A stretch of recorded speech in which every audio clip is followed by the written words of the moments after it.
Hi friends, welcome back to another hot topic. ഇന്ന് നമ്മൾ ശിലകൾ എന്ന ഏരിയയാണ് ഡിസ്കസ് ചെയ്യുന്നത്. ജോഗ്രഫി പാർട്ടിൽ റിപ്പീറ്റായി ചോദിക്കുന്ന ഒരു ടോപ്പിക് തന്നെയാണ് ശിലകൾ. അപ്പോൾ ശിലകൾ, അതിൻ്റെ ഡിവിഷൻസ്, അപക്ഷയം, അങ്ങനെയുള്ള കാര്യങ്ങളൊക്കെയാണ് ഇന്ന് നമ്മൾ പഠിക്കുന്നത്. നമുക്ക് ക്ലാസ്സിലേക്ക് കടക്കാം.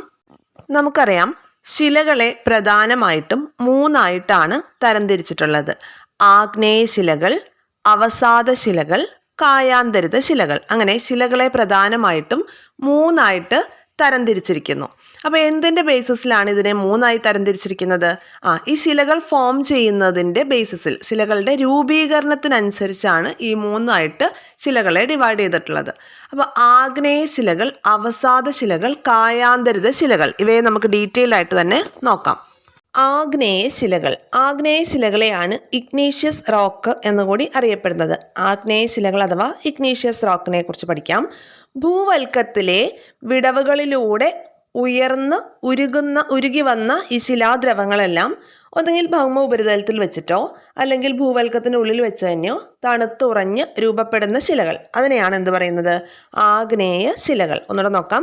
ഈ ഭൂവൽക്കത്തിലെ വിടവുകൾക്കുള്ളിലൂടെ ഉരുകിയ ശിലാദ്രവം ഭൗമ ഉപരിതലത്തിൽ വെച്ചിട്ടോ അല്ലെങ്കിൽ ഭൂവൽക്കത്തിൽ തന്നെ വെച്ചിട്ടോ തണുത്തുറഞ്ഞ് രൂപപ്പെടുന്ന ശിലകളാണ് ആഗ്നേയ ശിലകൾ എന്ന് പറയുന്നത്. അതായത് മറ്റെല്ലാ ശിലകളും ഈ ആഗ്നേയ ശിലകളിൽ നിന്നാണ് ഉണ്ടാവുന്നത്. അല്ലെ, ആഗ്നേയ ശിലകൾക്ക് രൂപമാറ്റം സംഭവിച്ചിട്ടാണ് മറ്റുള്ള ശിലകൾ ഉണ്ടാവുന്നത്. അതുകൊണ്ടാണ് ആഗ്നേയ ശിലയെ പ്രാഥമിക ശിലകൾ എന്ന് അറിയപ്പെടുന്നത്, അല്ലെങ്കിൽ ശിലകളുടെ മാതാവ് എന്നറിയപ്പെടുന്നു. അതുപോലെ തന്നെ പിതൃശില എന്ന പേരിൽ അറിയപ്പെടുന്നതും ആഗ്നേയ ശിലയാണ്. അപ്പോൾ ആഗ്നേയ ശില അല്ലെങ്കിൽ ഇഗ്നിയസ് റോക്കിൻ്റെ മറ്റു പേരുകൾ എന്തൊക്കെയാണ്? ശിലകളുടെ മാതാവ്, പ്രാഥമിക ശില, പിതൃശില. അതുപോലെ ഫോസിലുകൾ കാണപ്പെടാത്ത ശിലയാണ് ഏത്? ആഗ്നേയ ശില. ഫോസിലുകൾ കാണപ്പെടാത്ത ശിലയാണ്. ഭൂവൽക്കത്തിൽ ഏറ്റവും കൂടുതൽ കാണപ്പെടുന്ന ശിലയും ആഗ്നേയ ശിലയാണ്. ഭൂവൽക്കത്തിൽ ഏറ്റവും കൂടുതൽ കാണപ്പെടുന്ന ശിലയും ഇത് തന്നെയാണ്. ഫോസിലുകൾ കാണപ്പെടാത്ത ശിലയും ആഗ്നേയ ശില തന്നെയാണ്. ഈ അഗ്നിപർവ്വതജന്യ ശിലകൾ എന്നറിയപ്പെടുന്നതും ഏതാണ്? ആഗ്നേയ ശിലകളാണ്. അഗ്നിപർവ്വതജന്യ ശിലകൾ എന്നറിയപ്പെടുന്നതും ആഗ്നേയ ശിലകളാണ്. ഈ ശിലകൾക്കുള്ളിൽ ധാരാളം ലോഹ അയിരുകൾ കാണപ്പെടുന്നു എന്നത് ഈ ആഗ്നേയ ശിലയുടെ ഒരു പ്രത്യേകതയാണ്. ധാരാളം ലോഹ അയിരുകൾ കാണപ്പെടുന്നത് ആഗ്നേയ ശിലകൾക്കുള്ളിലാണ്. ഇനി അഗ്നിപർവ്വത സ്ഫോടനത്തിൻ്റെ ഫലമായി പുറത്തു വരുന്ന ലാവ തണുത്തുറഞ്ഞിട്ടാണ് ഈ ശിലകൾ ഉണ്ടാവുന്നത് നമ്മൾ പഠിച്ചു. അപ്പോൾ ഈ ആഗ്നേയ ശിലകളെ ഇങ്ങനെ രണ്ടായി കാറ്റഗറൈസ് ചെയ്യുന്നുണ്ട്. അതായത് ബാഹ്യജാത ശിലകളെന്നും അന്തർവേദ ശിലകളെന്നും. എന്ന് പറഞ്ഞാൽ ഭൂമിയുടെ ഉപരിതലത്തിന് മുകളിലായിട്ടാണ് ഈ ലാവ തണുത്തുറഞ്ഞുണ്ടാവുന്ന ശിലകൾ ഉള്ളതെങ്കിൽ അവയെ ബാഹ്യജാത ശിലകൾ എന്നറിയപ്പെടുന്നു. ഓക്കെ, അപ്പോൾ അങ്ങനെയാണെങ്കിൽ അന്തർവേദ ശിലകൾ എന്ന് പറഞ്ഞാൽ എന്താ? ഭൂമിയുടെ ഉപരിതലത്തിന് അടിയിലായിട്ടാണ് ഈ ലാവ അല്ലെ മാഗ്മ തണുത്തുറഞ്ഞ ശിലകൾ ഉണ്ടായത് എന്നുണ്ടെങ്കിൽ അവയെയാണ് അന്തർവേദ ശിലകൾ എന്നറിയപ്പെടുന്നത്. അന്തർവേദ ശിലയെ തന്നെയാണ് പ്ലൂട്ടോണിക് ശിലകൾ എന്നുകൂടി പേരുണ്ട്. പ്ലൂട്ടോണിക് ശിലകൾ എന്നുകൂടി പേരുള്ളത് ഈ അന്തർവേദ ശിലകൾക്കാണ്. ആഗ്നേയ ശിലയ്ക്ക് ഉദാഹരണമാണ് ബസാൾട്ട്.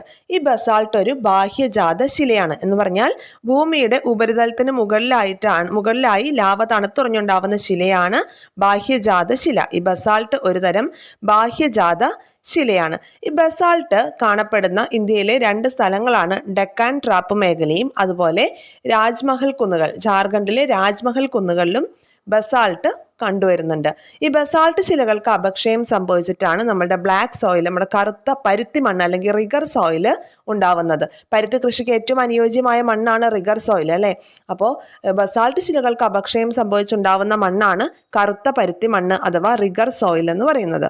ആഗ്നേയ ശിലകളുടെ മറ്റുദാഹരണങ്ങൾ ഏതൊക്കെയാണ്? നമ്മളിപ്പോൾ ബസാൾട്ട് പഠിച്ചു. അതുപോലെ granite, dolerite, batholiths, dykes, gabbro, breccia, tuff എന്നിവയെല്ലാം ആഗ്നേയ ശിലകൾക്ക് ഉദാഹരണങ്ങളാണ്. ഏതൊക്കെയാണ്? Basalt, granite, dolerite, batholiths, dykes, gabbro, breccia, tuff എന്നിവയെല്ലാം ആഗ്നേയ ശിലയാണ്. ആഗ്നേയ ശില കുറച്ച് ടഫായിട്ടുള്ള ശിലയാണ്. ഓക്കെ, അപ്പോൾ ഏതൊക്കെയാണ് ഉദാഹരണം ഒന്നും കൂടി നമുക്ക് നോക്കാം. Basalt, granite, dolerite, batholiths, dykes, breccia, gabbro, tuff. ഈ ശിലകളെ ഒന്നുകൂടെ സമപ്പ് ചെയ്താൽ നമുക്കത് ചോദിച്ചിട്ടുള്ള ഏറ്റവും ഇമ്പോർട്ടൻ്റ് ആയിട്ടുള്ള പോയിന്റ്, ശിലകളുടെ മാതാവ് പ്രാഥമിക ശില, പിതൃശില എന്ന പേരിലൊക്കെ അറിയപ്പെടുന്ന ശിലയാണ് ആഗ്നേയശില. മറ്റെല്ലാ ശിലകളും ആഗ്നേയ ശിലകൾക്ക് രൂപമാറ്റം സംഭവിച്ചാണ് ഉണ്ടാവുന്നത്. ബസാൾട്ട്, പിന്നെ ഗ്രാനൈറ്റ്, ബ്രെച്ചിയ, ഡോളറൈറ്റ്, ഇങ്ങനത്തെ ഈ എക്സാമ്പിൾസ് ഒക്കെ നോക്കി വയ്ക്കുക. ഗാബ്രോ ഒന്ന് പ്രത്യേകം നോട്ട് ചെയ്ത് വയ്ക്കുക, ഈ അടുത്തൊരു എക്സാമിന് ചോദിച്ചിട്ടുള്ളതാണ്. അതുപോലെ ബസാൾട്ട് കാണപ്പെടുന്ന മേഖല നമ്മൾ പറഞ്ഞു, ഡെക്കാൻ ട്രാപ്പ് മേഖല. അതുപോലെ ജാർഖണ്ഡിലെ രാജ്മഹൽ കുന്നുകളിലാണ് ബസാൾട്ട് കാണപ്പെടുന്നത്. ബസാൾട്ടിന് അപക്ഷയം സംഭവിച്ച് കറുത്ത പരുത്തിമണ്ണ് ഉണ്ടാകുന്നു. ഇനി നമുക്ക് അവസാദ ശിലകളെ കുറിച്ച് നോക്കാം. അവസാദ ശിലകൾക്ക് മറ്റൊരു പേരാണ്, ഇംഗ്ലീഷിൽ എന്ത് പറയും, സെഡിമെന്ററി റോക്സ് എന്ന് പറയും. സെഡിമെന്റ് എന്ന് പറഞ്ഞാൽ എന്താ, ഊറിക്കൂടുക എന്നാണ്. അപ്പോൾ ഈ ഊറിക്കൂടുക എന്ന അർത്ഥമുള്ള സെഡിമെന്റോ എന്ന ലാറ്റിൻ പദത്തിൽ നിന്നാണ് സെഡിമെന്ററി എന്ന പദം ഉണ്ടായി വന്നിട്ടുള്ളത്. ഓക്കെ, അപ്പം നിക്ഷേപിച്ചുണ്ടാവുന്നതാണ് അവസാദ ശിലകൾ. സെഡിമെന്റ്സ് അടിഞ്ഞു കൂടിയിട്ടുണ്ടാവുന്നതാണ്. അതായത് കാറ്റ്, ഒഴുകുന്ന വെള്ളം, ഹിമാനികൾ, തിരമാലകൾ എന്നിവയുടെയൊക്കെ പ്രവർത്തന ഫലമായിട്ടാണ് ഈ അവസാദ ശിലകൾ ഉണ്ടാവുന്നത്. പാളികളായിട്ടാണ് ഈ അവസാദങ്ങൾ നിക്ഷേപിക്കുന്നത്, പാളികളായിട്ട്. അതുകൊണ്ട് ഈ ശിലകളും തന്നെ പാളികളായിട്ടാണ് കാണപ്പെടുന്നത്. അപ്പോൾ ഫോസിലുകൾ ഇതിനകത്ത് നിക്ഷേപിക്കപ്പെടുന്നുണ്ട്. ഫോസിലുകളും ഈ ഒരു പാളിയുടെ ഉള്ളിൽ, രണ്ട് പാളികൾക്കുള്ളിലായിട്ട് സാൻഡ്വിച്ച് പോലെ അല്ലെ, ഫോസിലുകൾ കാണപ്പെടുന്ന ശിലയാണ് അവസാദ ശില. ഇനി കളിമണ്ണ്, ക്വാർട്സ്, കാൽസൈറ്റ് എന്നീ ധാതുക്കളൊക്കെ കാണപ്പെടുന്നത് അവസാദ ശിലയിലാണ്. ഒന്നുകൂടി നോക്കാം. സെഡിമെന്ററി റോക്സ്, സെഡിമെന്റ് എന്ന പദത്തിന്റെ അർത്ഥം എന്താണ്, ഊറിക്കൂടുക എന്നാണ്. അങ്ങനെ ഊറിക്കൂടി ഉണ്ടാവുന്ന റോക്സ് ആണ് അവസാദ ശിലകൾ അഥവാ സെഡിമെന്ററി റോക്സ്. പാളികളായി കാണപ്പെടുന്നു, അവയ്ക്കിടയിൽ ഫോസിലുകളൊക്കെ ഉൾപ്പെടാനുള്ള സാധ്യതകളുണ്ട്. ഇനി അവസാദ ശിലകൾ 3 രീതിയിലാണ്, 3 വിധത്തിലുള്ള അവസാദ ശിലകളുണ്ട്. അതായത് മെക്കാനിക്കലി ഫോം ചെയ്യുന്നതുണ്ട്, യാന്ത്രികമായി ഫോം ചെയ്യുന്നതുണ്ട്, അതുപോലെ ഓർഗാനിക്കലി ഫോം ചെയ്യുന്നുണ്ട്, ജൈവികപരമായി രൂപം കൊള്ളുന്നവയുണ്ട്, അതുപോലെ കെമിക്കലി ഫോം ചെയ്യുന്ന സെഡിമെന്ററി റോക്സ് ഉണ്ട്, രാസപ്രവർത്തനത്തിന്റെ ഫലമായി രൂപം കൊള്ളുന്ന സെഡിമെന്ററി റോക്സും ഉണ്ട്. അപ്പോൾ ഈ യാന്ത്രികമായിട്ട് അല്ലെ മെക്കാനിക്കലി ഫോം ചെയ്യുന്ന റോക്സ് ആണ്, അതിന് എക്സാമ്പിളാണ് കളിമണ്ണ്, മണൽക്കല്ല്, ഷെയിൽ, അങ്ങനത്തെ സാധനങ്ങളൊക്കെ മെക്കാനിക്കലി ഫോം ചെയ്യുന്ന സെഡിമെന്ററി റോക്സിന് എക്സാമ്പിളാണ്. അതുപോലെ ഓർഗാനിക്കലി ഫോം ചെയ്യുന്നുണ്ടെന്ന് നമ്മൾ പറഞ്ഞു അല്ലേ, കൽക്കരി, ചോക്ക്, ചുണ്ണാമ്പ് കല്ല്, പെട്രോളിയം, ഇവയെല്ലാം ജൈവ വസ്തുക്കളിൽ നിന്ന് രൂപം കൊള്ളുന്നതാണ്, അല്ലെങ്കിൽ ഓർഗാനിക്കലി ഫോം ചെയ്യുന്ന സെഡിമെന്ററി റോക്സിന് എക്സാമ്പിളാണ്. ഇനി രാസപ്രക്രിയയിലൂടെ ഫലമായി രൂപം കൊള്ളുന്നതാണ് ജിപ്സം, പിന്നെ കല്ലുപ്പ്, ഇങ്ങനത്തെ സംഭവങ്ങളൊക്കെ പ്രക്രിയയുടെ ഫലമായിട്ട് ഫോം ചെയ്യുന്ന സെഡിമെന്ററി റോക്കുകളാണ്.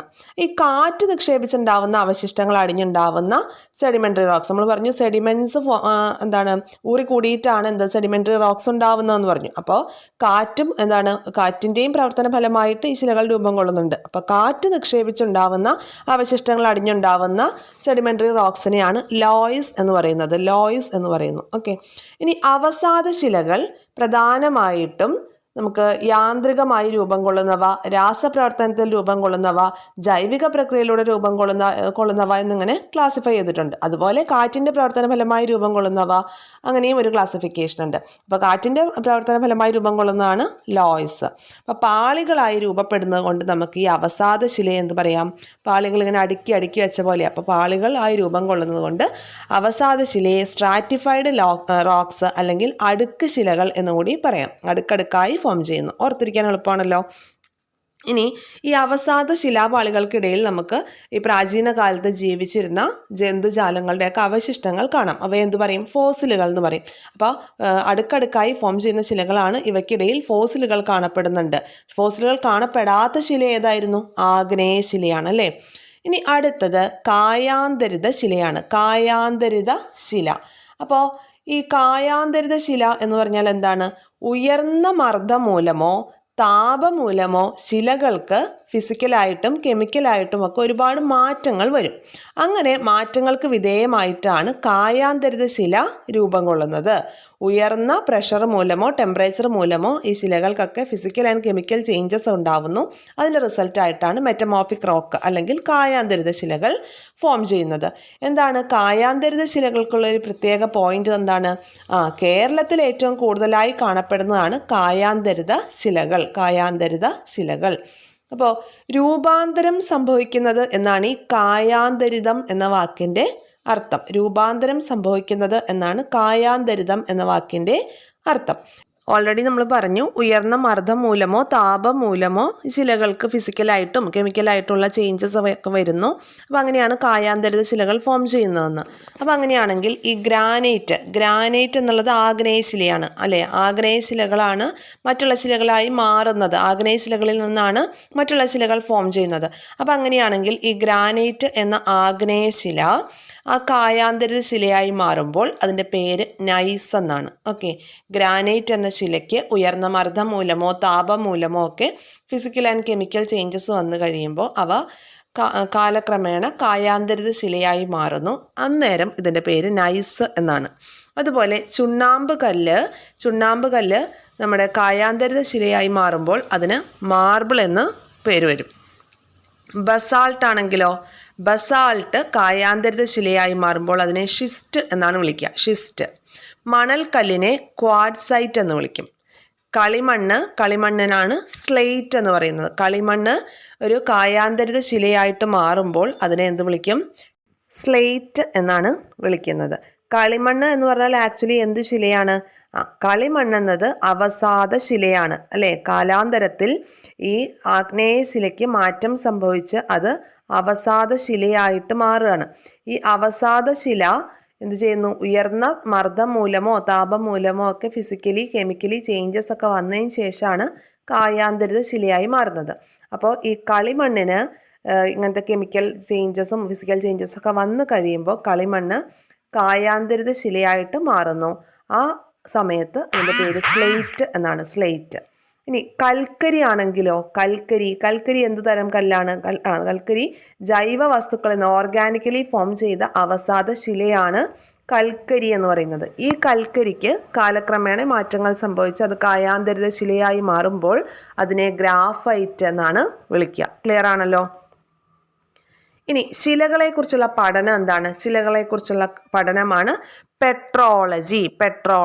പോട്ടമോളജി എന്താണ്? പോട്ടമോളജി നദികളെക്കുറിച്ചുള്ള പഠനമാണ്. അതുപോലെ ഫോസിലുകളെ കുറിച്ചുള്ള പഠനത്തിന് എന്ത് പറയും? ഫോസിലുകളെ കുറിച്ചുള്ള പഠനമാണ് പാലിയന്റോളജി എന്നത് ഫോസിലുകളെ കുറിച്ച് ഉള്ള പഠനമാണ്. ഇനി നമുക്ക് ഈ മേഖലയിൽ പഠിക്കാനുള്ളത് അപക്ഷയം അഥവാ വെതറിങ്ങിനെ കുറിച്ചാണ്. എന്താണ് അപക്ഷയം? കാലാന്തരത്തിൽ ശിലകൾ പൊട്ടിപ്പൊടിയുകയോ വിഘടിക്കുകയോ ഒക്കെ ചെയ്യുന്ന പ്രക്രിയയാണ് വെതറിങ് അല്ലെങ്കിൽ അപക്ഷയം എന്ന് പറയുന്നത്. ഒരു ശില ഉണ്ടായി കഴിഞ്ഞാൽ, ഇപ്പോൾ മാഗ്മ അല്ലെങ്കിൽ ലാവ തണുത്തുറഞ്ഞൊരു ശിലയുണ്ടായി, ആഗ്നേയ ശിലയുണ്ടായി, കുറേ വർഷങ്ങൾ കഴിയുമ്പോൾ അതിന് മാറ്റങ്ങൾ സംഭവിക്കും. അത് പൊടിഞ്ഞ് അതിൻ്റെ അവസാദങ്ങൾ നിക്ഷേപിച്ചത് അവസാദ ശിലയായി മാറാം. അല്ലെങ്കിൽ അതിൽ പ്രഷറോ ടെമ്പറേച്ചറോ ഒക്കെ അപ്ലൈ ആകുമ്പോൾ അതെന്തായി മാറാം? അത് കായാന്തര ശിലയായി മാറാം. പൊട്ടിപ്പൊടിഞ്ഞു പോകും. എന്നും ഒരേ ഷേപ്പിലിരിക്കില്ലല്ലോ ഫോം ചെയ്ത ശില. അപ്പോൾ കാലാന്തരത്തിൽ ഈ ശിലകൾ പൊട്ടിപ്പൊടിയുകയോ വിഘടിക്കുകയോ ഒക്കെ ചെയ്യുന്ന ആ ഒരു പ്രോസസ്സിനെയാണ് വെതറിങ് അല്ലെങ്കിൽ അപക്ഷയം എന്ന് പറയുന്നത്. വിവിധ തരം അപക്ഷയങ്ങളുണ്ട്. ഏതൊക്കെയാണ്? ഭൗതിക അപക്ഷയം, രാസിക അപക്ഷയം, ജൈവിക അപക്ഷയം. ഭൗതിക അപക്ഷയം അല്ലെങ്കിൽ ഫിസിക്കൽ വെതറിങ് എന്നാൽ എന്താണ്? താപത്തിലെ ഏറ്റക്കുറച്ചിലുകൾ കാരണം ശിലാധാതുക്കൾക്കുണ്ടാകുന്ന വികാസവും സങ്കോചവും വെതറിങ്ങിന് അപക്ഷയത്തിന് കാരണമാകുന്നു. കൂടാതെ വിള്ളലുകൾക്കുള്ളിൽ ജലം തണുത്തുറയുന്നത് കൊണ്ടും ശിലകൾ പൊടിയുന്നുണ്ട്. ഇതെല്ലാം ഭൗതിക അപക്ഷയത്തിൽ വരുന്ന പോയിന്റ്സ് ആണ്. അതായത് ടെമ്പറേച്ചറിലെ ഏറ്റക്കുറച്ചിലുകൾ കാരണം ഈ ശിലാധാതുവിനുണ്ടാവുന്ന വികാസവും സങ്കോചവും ഒക്കെ കാരണം അപക്ഷയം ഉണ്ടാവുന്നു. അങ്ങനെ ഈ ശിലകൾക്കിടയിൽ ഉണ്ടാവുന്ന വിള്ളലുകൾ, ഈ വിള്ളലുകൾക്കിടയിൽ ജലം തണുത്ത് കെട്ടിക്കിടന്നു കൊണ്ടും ശിലകൾ പൊടിയുന്നുണ്ട്. അങ്ങനെയാണ് ഭൗതിക അപക്ഷയം അല്ലെങ്കിൽ ഫിസിക്കൽ അപക്ഷയം ഉണ്ടാവുന്നത്. ഇനി രാസിക അപക്ഷയം എന്ന് പറഞ്ഞാൽ എന്താണ്? ഓക്സിജൻ, കാർബൺ ഡൈ ഓക്സൈഡ്, ജലം ഇതുപോലെയുള്ള ഘടകങ്ങൾ ശിലകളിലെ ധാതുക്കളുമായി രാസപ്രവർത്തനത്തിൽ ഏർപ്പെടുകയും ശിലകൾ രാസപരമായി വിഘടനത്തിന് കാരണമാവുകയും ചെയ്യുന്നുണ്ട്. ഈ ശിലകൾക്കുള്ളിലൊക്കെ എന്തുണ്ട്? ഒരുപാട് തരം ധാതുക്കളുണ്ട്. അതുകൊണ്ടാണല്ലോ ശിലകൾക്ക് വൈവിധ്യം ഉണ്ടാവുന്നത്. ഒരു ശില മറ്റൊരു ശിലയിൽ നിന്ന് വ്യത്യസ്തമാവുന്നത് ഇതിൽ അടങ്ങിയിട്ടുള്ള ധാതുക്കളിലുള്ള വ്യത്യാസം കാരണമാണ്. അപ്പോൾ കെമിക്കൽ ചേഞ്ച് അല്ലെ കെമിക്കൽ അപക്ഷയം സംഭവിക്കുക എന്ന് പറഞ്ഞാൽ ഓക്സിജൻ, കാർബൺ ഡൈ ഓക്സൈഡ്, ജലം എന്നീ 3 ഘടകങ്ങൾ ഈ ശിലകൾക്കുള്ളിലെ ധാതുക്കളുമായിട്ടുള്ള പ്രവർത്തനത്തിൻ്റെ ഫലമായിട്ട് ശിലകൾക്ക് എന്ത് സംഭവിക്കും? കെമിക്കലായിട്ടുള്ള വിഘടനം നടക്കും. അങ്ങനെയാണ് രാസിക അപക്ഷയം നടക്കുന്നത്. ഇനി ജൈവിക അപക്ഷയം എന്ന് പറഞ്ഞാൽ എന്താണ്? സസ്യങ്ങളുടെ വേരുകൾ ശിലകളിലെ വിടവുകൾക്കുള്ളിലേക്ക് ആഴ്ന്നിറങ്ങും. അതുപോലെ ചെറുജീവികൾ മാളങ്ങൾ ഉണ്ടാക്കും. പിന്നെ സസ്യജന്തു അവശിഷ്ടങ്ങളുടെ ജീർണനം അങ്ങനെയുള്ള കാര്യങ്ങളൊക്കെ എന്ത് ചെയ്യുന്നു? ജൈവിക അപക്ഷയത്തിന് കാരണമാകുന്നുണ്ട്. അതുപോലെ മനുഷ്യൻ കൊണ്ടുവരുന്ന കുറേ ഫാക്ടേഴ്സ്, അതായത് ഖനനം, പാറ പൊട്ടിക്കൽ, അങ്ങനെയുള്ള കുറച്ച് മനുഷ്യ പ്രവർത്തനങ്ങളും ഈ അപക്ഷയത്തിന് കാരണമാകുന്നുണ്ട്. അങ്ങനെ 3 തരത്തിലുള്ള അപക്ഷയങ്ങളാണ് ഉള്ളത്. ഭൗതിക അപക്ഷയം എന്ന് പറയുമ്പോൾ എന്താണ്? താപത്തിലെ ഏറ്റക്കുറച്ചിൽ കാരണം ഉണ്ടാവുന്നത് അല്ലേ. രാസിക അപക്ഷയം എന്ന് വെച്ചാൽ ശിലകളിലെ ധാതുക്കളുമായിട്ട് ഓക്സിജൻ, കാർബൺ ഡൈ ഓക്സൈഡ്, ജലം എന്നിവ പ്രവർത്തിച്ചുണ്ടാവുന്നതിൻ്റെ റിസൾട്ടായിട്ട്. അതുപോലെ ജൈവിക അപക്ഷയം എന്ന് പറഞ്ഞാൽ സസ്യങ്ങളുടെ വേരുകൾ ശിലകൾക്കുള്ളിലേക്ക് ആഴ്ന്നിറങ്ങുകയും പിന്നെ പക്ഷിമൃഗാദികൾ ഉണ്ടാക്കുന്ന മാളങ്ങളും അങ്ങനെയുള്ള കാര്യങ്ങൾ, പിന്നെ മനുഷ്യൻ്റെ ഓരോ പ്രവർത്തനങ്ങൾ, ഖനനം, പാറ പൊട്ടിക്കൽ അങ്ങനെയുള്ള കാര്യങ്ങളെല്ലാം എന്ത് ചെയ്യുന്നുണ്ട്? അപക്ഷയത്തിലേക്ക് നയിക്കുന്നുണ്ട്. ഇനി ഈ അപക്ഷയ പ്രവർത്തനങ്ങൾ മനുഷ്യനെ സഹായിക്കുന്നുമുണ്ട്. നമ്മുടെ SCERT ടെക്സ്റ്റ് ബുക്കിൽ ഉള്ള പോയിന്റ്സ് ആണ് ഇതൊക്കെ.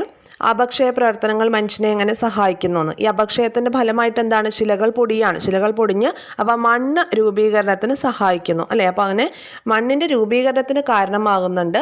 അപ്പോൾ നമ്മൾ പഠിച്ചിട്ടുണ്ട്, ഒരു ഇഞ്ച് കനത്തിൽ മണ്ണ് ഫോം ചെയ്യണമെങ്കിൽ 1000ഓളം വർഷങ്ങൾ വേണമെന്നെല്ലാം SCERTയിൽ പറയുന്നുണ്ട്.